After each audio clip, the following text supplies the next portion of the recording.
What the fuck is popping, man? Hey, man, I'm gonna tell y'all a quick little story real quick.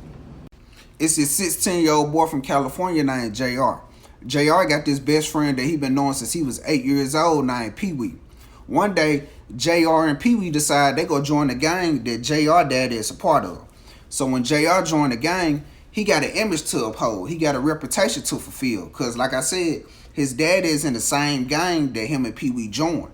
So when he joined the gang, I'm talking about, he started moving up. He started moving up the charts. I'm talking about he catching phase. He tagging shit to get the hood name out there. He tagging his name getting out there. And he started doing some illegal activities for the gang. So everybody speaking highly of him. His name is ringing everywhere.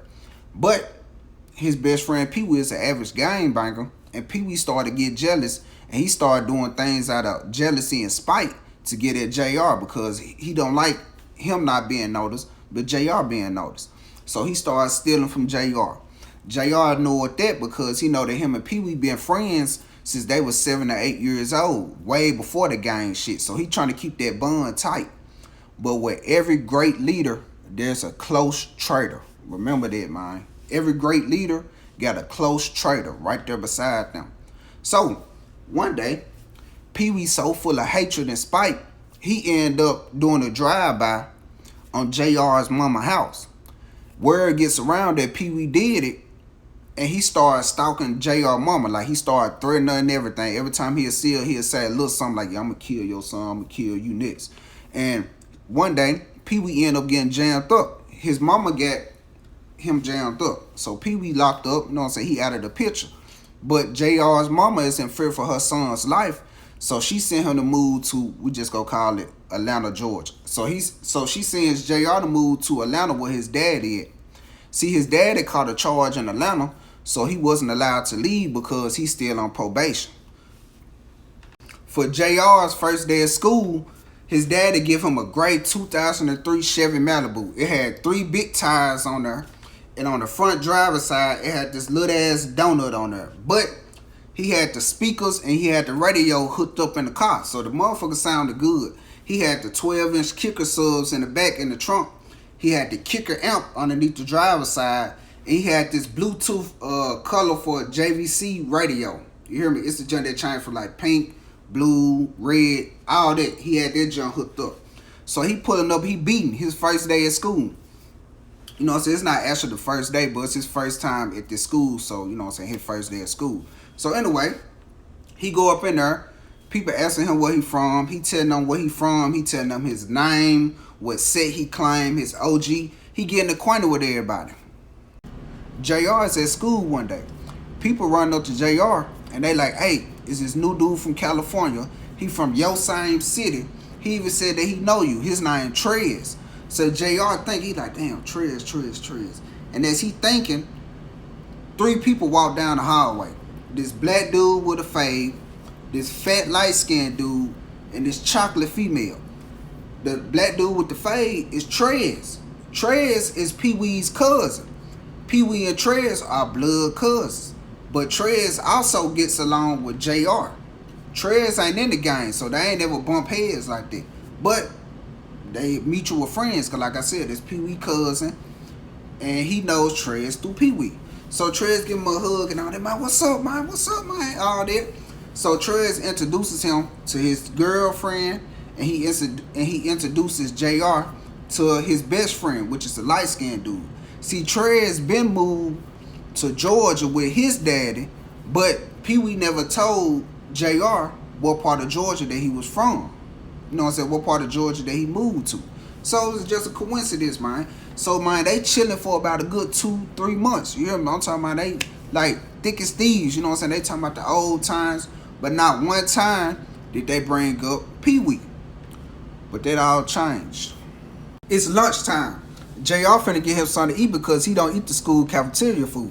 As he's getting inside of the car, Trez and his homeboy runs out. Hey, can we come with you? JR like, yeah, come on. So he opens up the back door. He's getting everything out the back seat, putting it inside of the trunk. As he's finna close the trunk, Trez walks around the back of the car. He like, hey, whatever happened between you and my cousin Pee Wee? So JR telling Trez what happened. As he's telling Trez what happened, Trez is balling up his fist and clenching his jaw because he can see that little vein right there. So and Trez said, hey, don't speakers work, don't it? JR like, nah, them joints just broke yesterday. My dad gotta give me some more. And he closed the trunk. Boom. When he closed the trunk, Trez's friend hops out of the driver's side and he got JR's radio and his amp to his speakers. So JR like, man, give me back my shit, man. So Trez said, nigga, this is our shit now, bitch. This for Pee-wee. And they run out.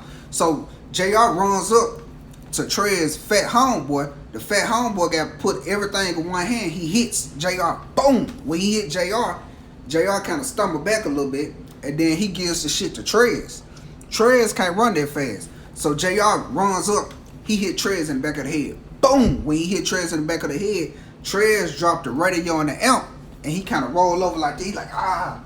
JR gets on top. He beating the shit out Trez. Boom. Boom. Boom. He gonna steal my shit. He picks up the radio. He hit Trez upside the head at least 3 times. Trez's homeboy tried to jump in. But remember I told y'all, JR is in the game. He got another gang member that's in that same school. He said, man, you better not jump in. So everybody coming out. They watching JR whoop Trez's ass. Boom, boom, boom. He hit his ass with the radio. Just so happened, a coincidence. Trez's daddy pulls up. He hop out the car, man, what the fuck going on? What the fuck going on? So JR explained to him, man, he just tried to steal my shit, just tried to steal my radio.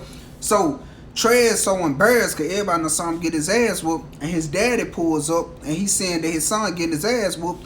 He runs to his daddy's car, gets in the back seat, pulls out a black backpack, slaps it on the trunk, and he pulls out a gun.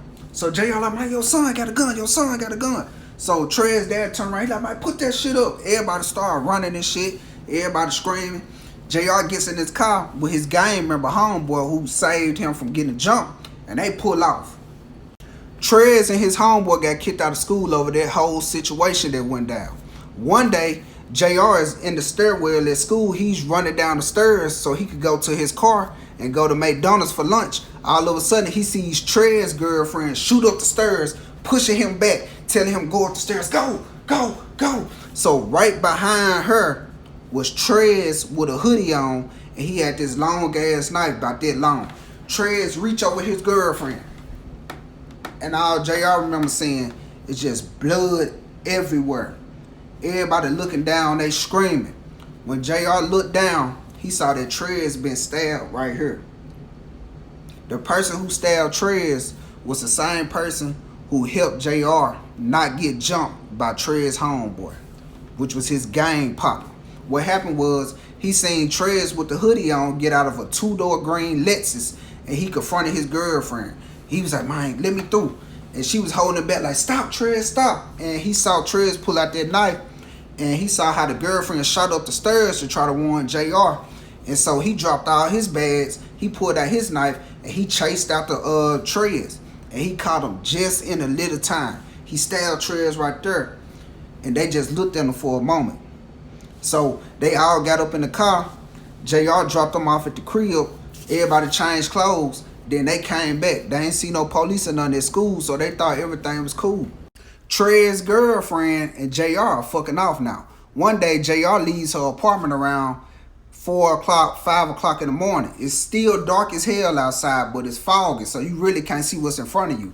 As he's closing the door, he looks to the right of him. It's a dude with a baby blue North Carolina jersey on and a baby blue hat with the brim like this, covering his eyes. He like, hey, JR, you remember me? So JR looking, and he realizes it's Trez's homeboy from school. So by the time he realized that, dude hit his ass with a tie iron across his chest. Boom. JR falls to the ground and shit. Dude try to stomp him. JR gets up and he running. So dude like, bring your bitch ass back. I'm gonna kill you, nigga. So JR running. He got an uncle that stay on the other side of the apartment who house he finna run to. So JR running. Everybody coming out, they peeping out the door because they hear all the commotion going on. So JR see his uncle apartment though. He praying. By the grace of God, he twists the doorknob and the door is unlocked. So he hurry up. He slams the door. Boom. He locking the door. You can hear dude kicking the door. Bring your bitch ass outside. Come outside. So his uncle is on the couch with his girlfriend. The uncle in the road. The girlfriend is in the road. So the uncle jump up. He's like, what the fuck going on? So JR telling him what's going down. He said, nigga, don't you ever run from trouble. Nigga, you know our family history. Huh? You go deal with that. You know what to do and give him a gun.